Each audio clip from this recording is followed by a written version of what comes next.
And hello once again, YouTubers. I'm back with another video on my Monster Moto MMB80 mini bike.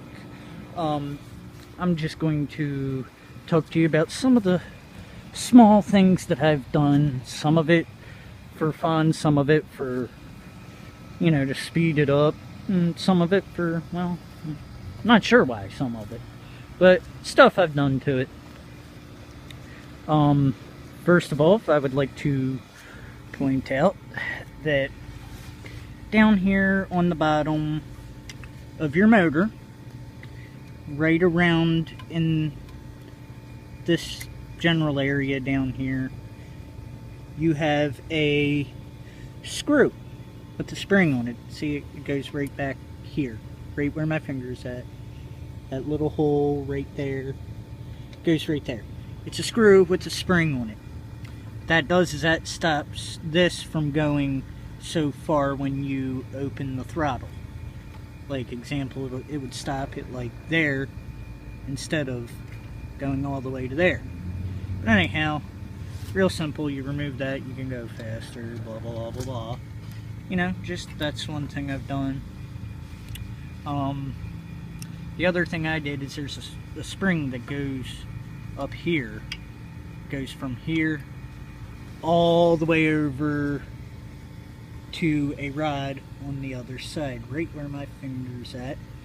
It keeps a lot of tension on the throttle, which means when you open it up, it'll spring back real hard when you let go. Well, I removed that, and not only did I get a little more power, not really more power, but I have better control now over how much throttle it gets, and it's not fighting against me real hard trying to spring shut like that. See, now I can do this and it'll hold it there if I make it, or I can just ease it out down to a lower speed, or no throttle. But the throttle limiter screw really did help. I was only getting, my girlfriend paced me at 15 mile an hour when I had the screw in here. I took the screw completely out. I haven't had anybody pace me or anything since I've taken the screw out, but it feels like I'm getting maybe 20, 25. A lot of you out here wanting to know how to make it faster. That's one way. The ultimate way to make it faster, get 30, 35. We're talking top speed, no question, is down here behind this chain guard. You have your clutch. Behind your clutch sits on a shaft. Okay, so that shaft is connected to your flywheel. Forgive me if I've called anything the wrong name, but your wheel and all that spins your cam, everything you need to get your engine going. Well, also in this case back here, your crankcase, is a small gear, very small gear. I'm not sure how to explain it. I'm not doing it yet to mine, but it's a small gear, and that's your governor. It's a really small gear in your crankcase, really simple and easy to take out. I've done them many a times before. Friends of mine have done them.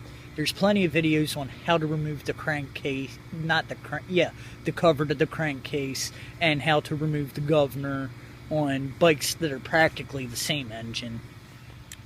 But that's your governor is inside this crankcase here, actually on this end, I do believe. But that's where your governor is. The screws over here and back there and springs are not your governors. There's only one screw that slightly governs how fast you go, and That's on the other side. I was already talking about it. That's your throttle limiter screw. I really wished I could show you where exactly it is. Well, I mean, I can, but you know how to do it, the easiest way to do it, etc., etc., how to get it out. But I've already taken mine out. I don't feel like fighting with it to put it back in.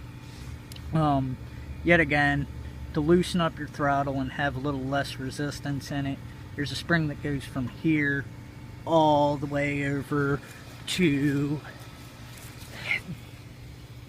give me a second, it's getting dark out here. This little rod right here that my finger's on, which is actually connected to your governor inside the case, I believe. That's what this rod is actually connected to kind of hold it in place. But you remove that spring, you get less resistance in your throttle.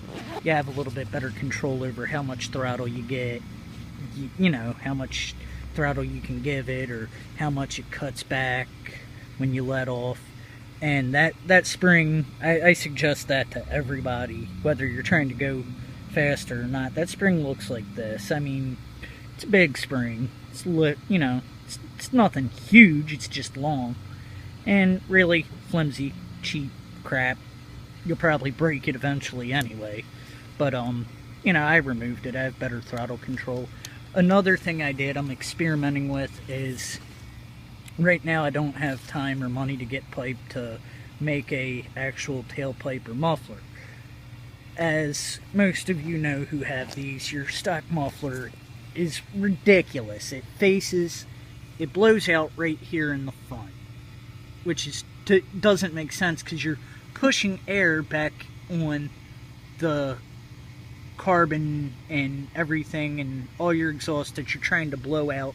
You're pushing air back into it, so you're not really blowing as much of it out, or if any of it, you know, enough of it out as you think.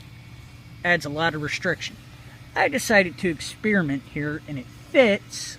I flipped the muffler around, and now, as you might be able to see, it might be too dark, my hole is actually back here now. It's going to blow out back. The only concern I have for that is the air box is right here, and you might get some nasty air up into that air box. I don't know yet. We're going to see. Trial and error. If it doesn't work out too good, I'll be sure to let you guys know. But eventually, yes, I'm going to get some pipe. Friend of mine's real good with the welding tools and stuff. I can weld, I prefer not to. And I'm going to have a pipe. It's going to come out a little bit less further than the muffler. And it's going to run back through to about here, maybe out to here. That idea actually came from Ike and the guys at Cars and Cameras. I've taken some ideas out of them. Their channel's called Cars and Cameras. Check them out. They're really awesome. They did a couple of mini bike mods with this exact bike, actually.